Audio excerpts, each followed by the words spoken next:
Bonjour à tous, bienvenue dans cette nouvelle vidéo. Aujourd'hui, nous allons parler du camping. Pour ou contre le camping. Donc, 4 parties dans cette vidéo, quelques chiffres sur le camping, le pour, les avantages du camping, les inconvénients, et en dernière partie, mon point de vue sur le sujet. Le camping est la première forme d'hébergement touristique en France. La France possède le premier parc de camping d'Europe, donc en nombre, devant l'Allemagne qui est en second. Et dans le monde entier, c'est le deuxième parc en nombre de campings derrière les États-Unis. La Vendée possède le plus grand nombre d'emplacements. Si on focalise sur la ville, c'est la ville d'Argelès qui a le plus grand nombre d'emplacements de camping. En moyenne, un séjour de camping dure 5,3 jours. Les campings accueillent en moyenne 6 millions de campeurs français et 2 millions de campeurs étrangers. Un Français sur 3 est adepte du camping en moyenne. Passons à présent aux avantages du camping. Le premier, c'est le coût.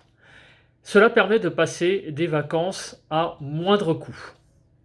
À la base, il suffit de louer ce qu'on appelle un emplacement nu et on amène ou bien une tente ou bien un camping-car. Sinon, il reste la location du mobil-home qui de toute façon reste un moyen d'hébergement qui est moins coûteux que louer une maison ou de prendre une chambre d'hôtel plusieurs jours.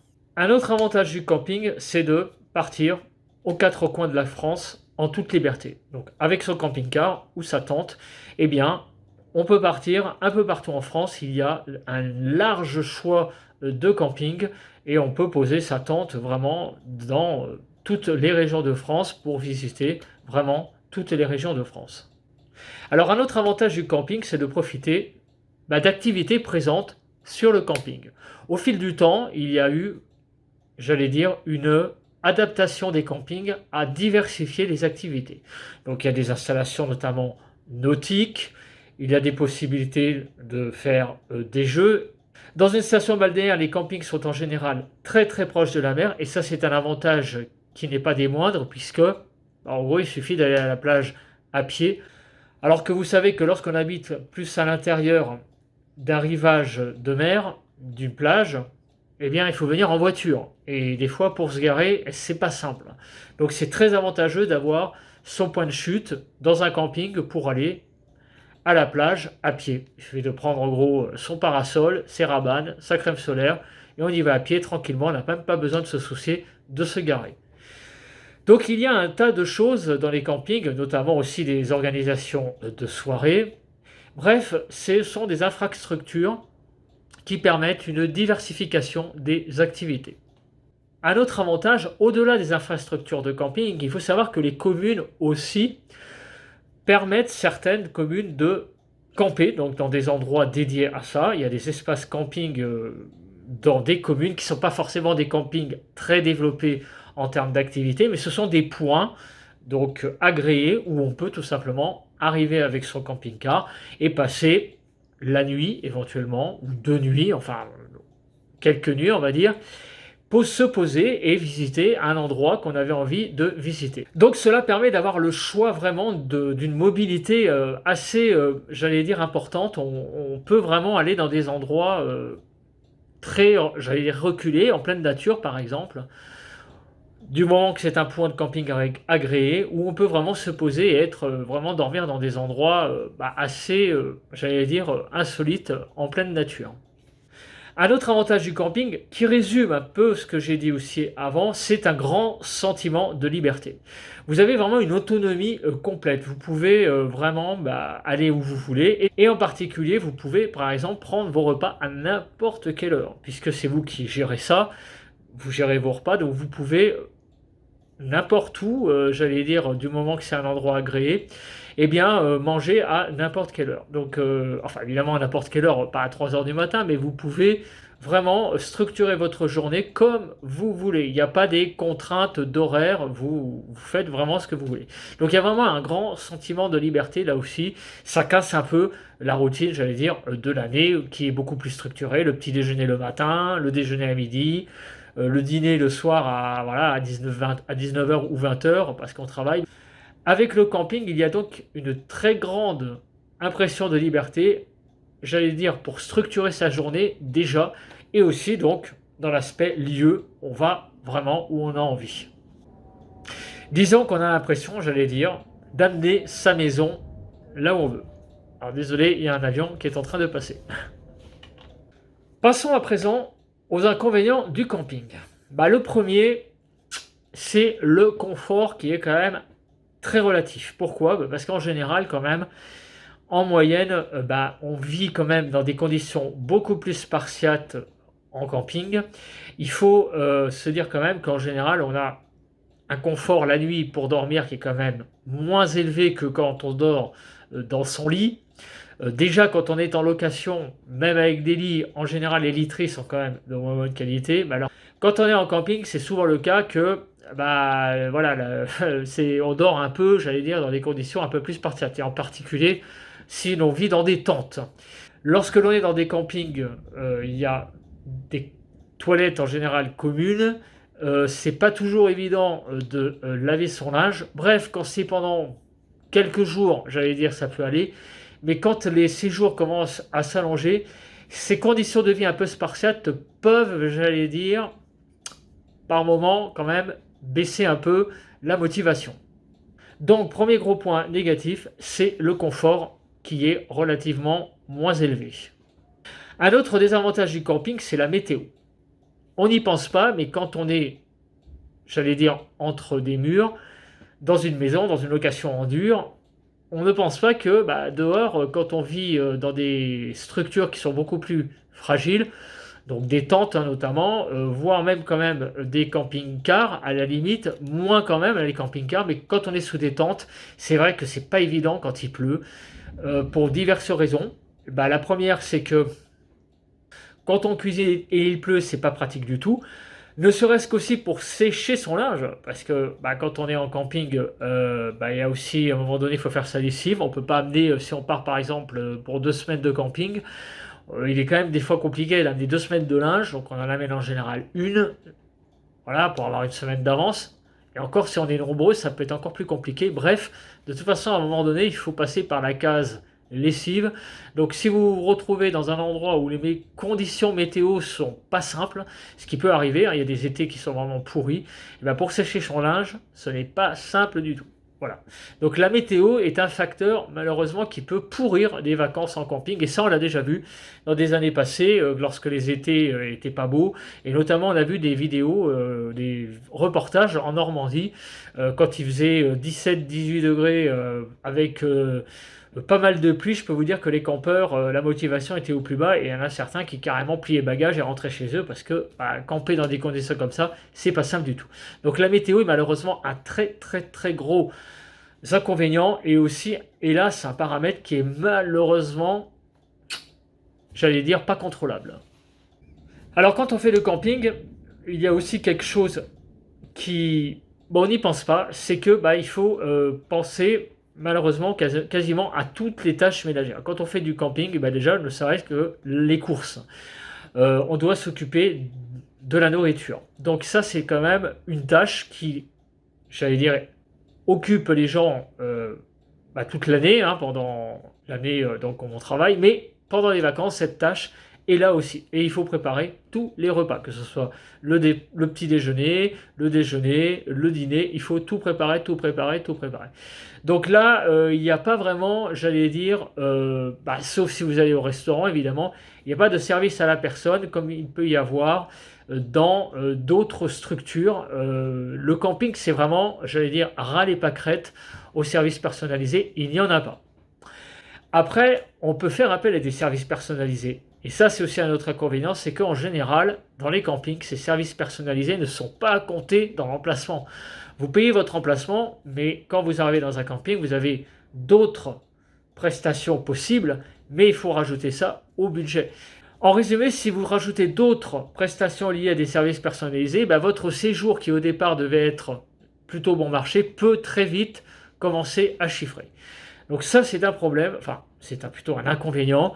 Il faut quand même penser que quand on est, j'allais dire, en camping, ça rejoint en fait l'avantage que je disais tout à l'heure, on était en totale liberté, mais l'inconvénient, c'est qu'aussi, on est en autonomie quasiment complète. Donc il faut vraiment, j'allais dire, tout gérer. Voilà, on ne pense pas qu'aux vacances, malheureusement, il y a beaucoup de choses à gérer dans le fonctionnement de là où vous avez campé. C'est vous qui devez gérer en majorité les choses.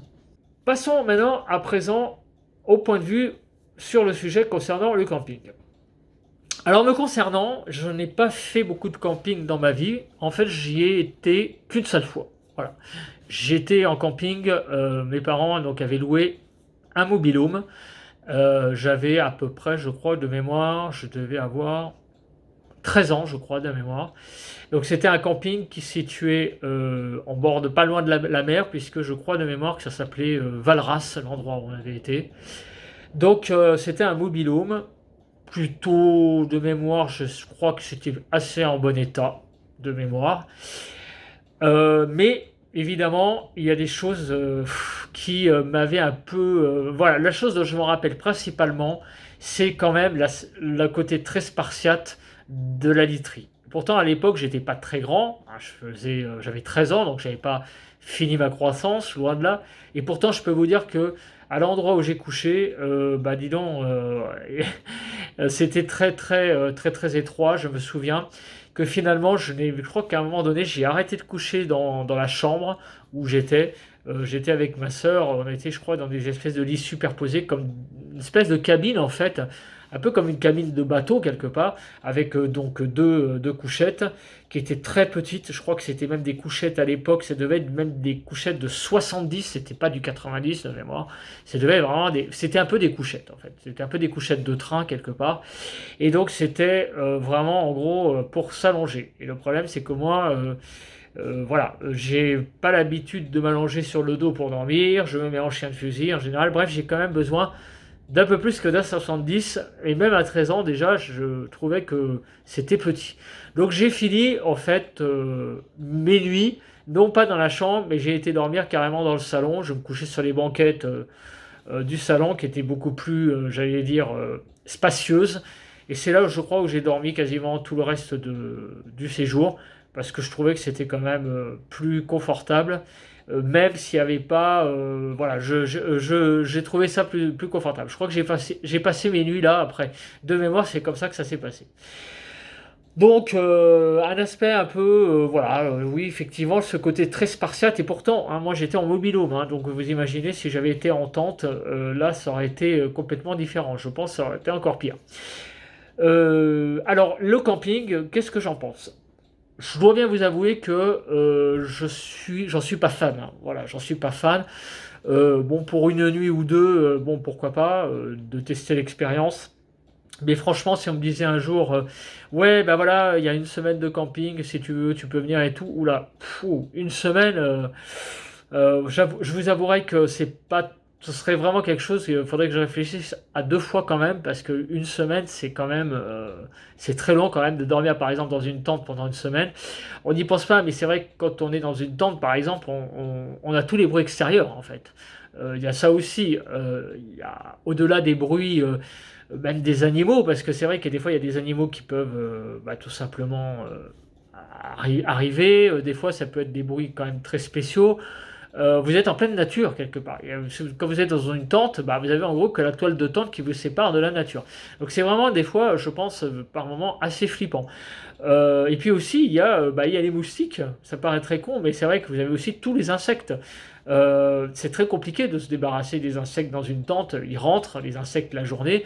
Et même si vous mettez tous les produits possibles et imaginables, déjà dans une maison, c'est ce qui se passe aussi. Il peut arriver que des moustiques rentrent, des choses comme ça. Dans une tente, vous avez déjà ça en plus à gérer, en plus du reste. Donc, quand vous êtes chez vous encore, vous êtes dans votre lit, vous êtes bien dans votre lit, donc dans votre literie que vous connaissez.